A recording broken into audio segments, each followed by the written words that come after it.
Hello, it's Mark from superagates.com, and today's video I'm going to show you tumblers, some of my large tumblers.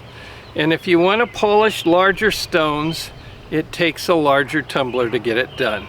So I'll show you how my tumblers are constructed.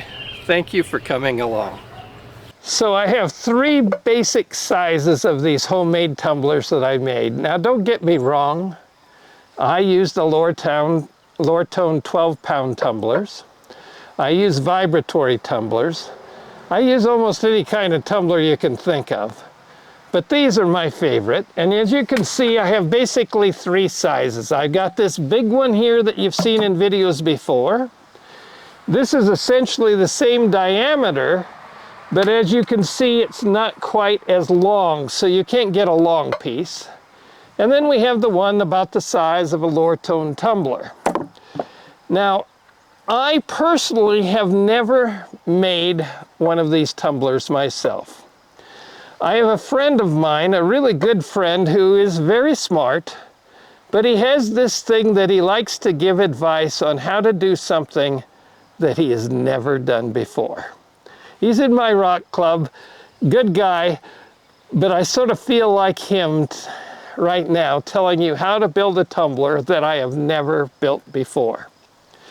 But I could give you the particulars of it anyway if you have the desire to make your own, and I think we'll use this small one, realizing that it could be upgraded to almost any size you want. So this is a 12-pound tumbler. As you can see, it's made, the primary barrel is made out of PVC pipe. And maybe that's not quite the right term, but it's a plastic pipe. I assume it's probably a water line pipe, or perhaps it's a sewage pipe.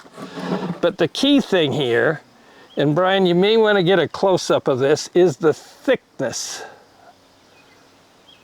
The thickness of the pipe. It's not standard PVC.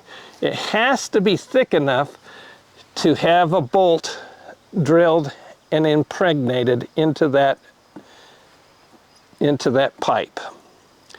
And so the first thing you do is you have to acquire pipe. And the nice thing about tumblers is that the bigger the diameter, the faster and more aggressive is the tumbling, because it all happens on the slide. As it rotates, it slides down, and that's where your action is at. So this would have the smallest action of any of the ones that I've made. The bigger ones have very good action, very fast action. But you have to acquire the pipe, and there's scrap pipe. If it has a gouge in the side of it, that's okay, as long as it doesn't go all the way through. Because there's very little, if any, pressure on this pipe in its use. It's very important, it's critical that when this pipe is cut into length, that it is square with the pipe. It has to be square. It can't be off a little bit, because you have to have a watertight seal. So when you get to these larger ones, that's sort of an issue. You have to be able to cut that and make it square with the pipe. The inside is coated, I shouldn't say coated, it's lined with conveyor belt. Now, used conveyor belt, even new conveyor belt, is available fairly readily, and it's not very expensive. The lid is also conveyor belt. The lid is also made of conveyor belt. You can sort of see this isn't that thick. The lids will wear out faster than any of the inside. I've never had the inside wear out. I've had a couple lids wear out, and they're fairly easy to reproduce. But you have to measure this, and you have to have it fit fairly accurately. And it is glued in with epoxy.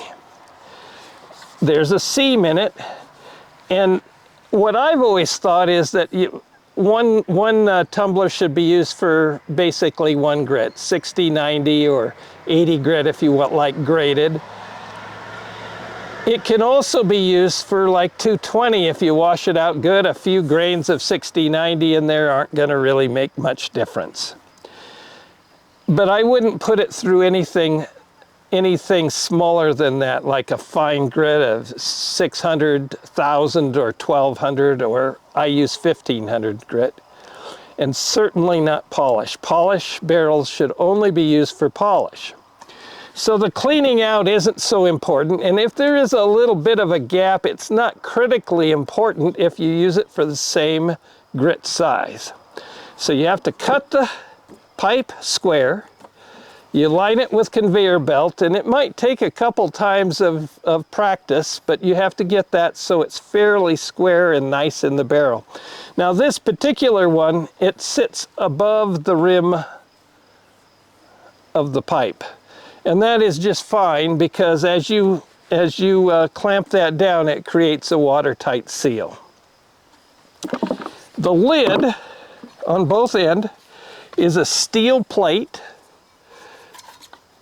welded with a little notch here to help guide it on the tumbler, and then more conveyor belt.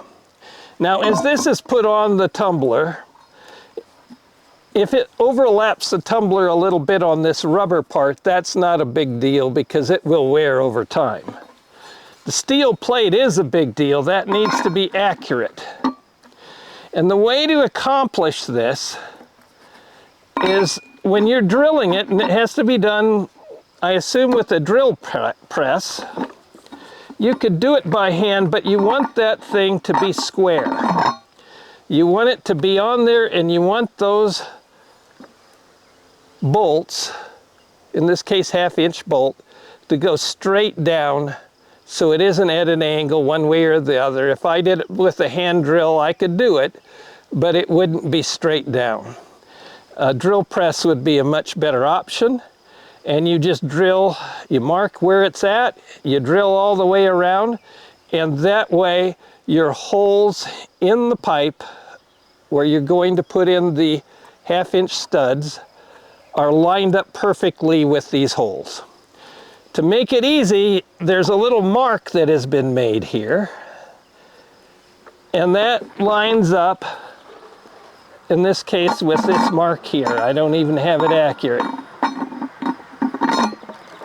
That mark there lines up, so you always know how it'll fit together. You can do it all at once with the rubber, but it isn't really that critical because, and here I forgot to bring my screwdriver. It isn't that critical because you can put this steel plate over the rubber and drill through the rubber. There, thank you, Brian. So if I had this drilled, and I've got my steel plate drilled and the holes drilled, in order to drill the lid, I would put this over the rubber, line them up, and that you can drill by hand. The rubber is flexible, it wears, it's no big deal. That's easy to do, and you don't have very much of a drill to make. The studs are, I believe this is 1/2 inch if I'm not mistaken, and it's an overkill with how many are on here. There's 8 of these here, probably 4 would hold it if they're positioned correctly, but I would always advise having more than what you need, because some of these tend to wear with grit. When you're using anything with grit, no matter how hard you try and how clean you want to be, eventually it's going to wear these out, or sometimes they'll pull out. The people that made these made them such that they would screw in, and that's fine, but I like to put epoxy as well so they are solid in there. So I epoxy mine in, and I've replaced them occasionally. This is fairly easy to do. You just drill it to the right size, pluck it in, screw it in with epoxy, let it harden, and you're set to go. The bottom side is never opened.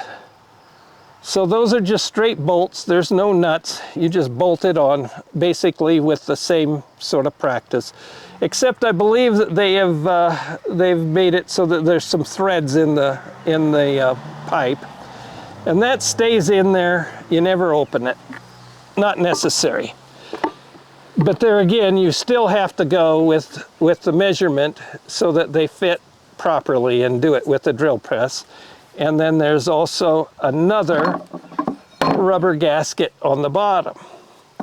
So in the end, you have a rubber gasket, a rubber conveyor belt in the bottom.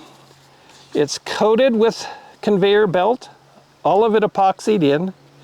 And the top is conveyor belt, with this on top of that, bolted down, and it is going to hold no matter what. When I use the Lortone tumblers, every time I would try to make anything with obsidian, it produces gas, and inevitably I'd have the lid fail on me. But I'm telling you, these never fail. When you open them up, you might have an expelling of gas, but they are quite nice. So the easier ones to make are the small ones. The harder ones to make are these big boys. And it's hard to get that pipe. It's not cheap. You'll notice that this big one has a little rubber strap around it, again made out of conveyor belt, and what that does is it makes it quieter. So even though I've never made any myself, I do know how it's made. And if you have a desire to do it, go for it. There's nothing like tumbling large stones. Again, this is Mark at Super Agates. I appreciate you watching. Thanks again.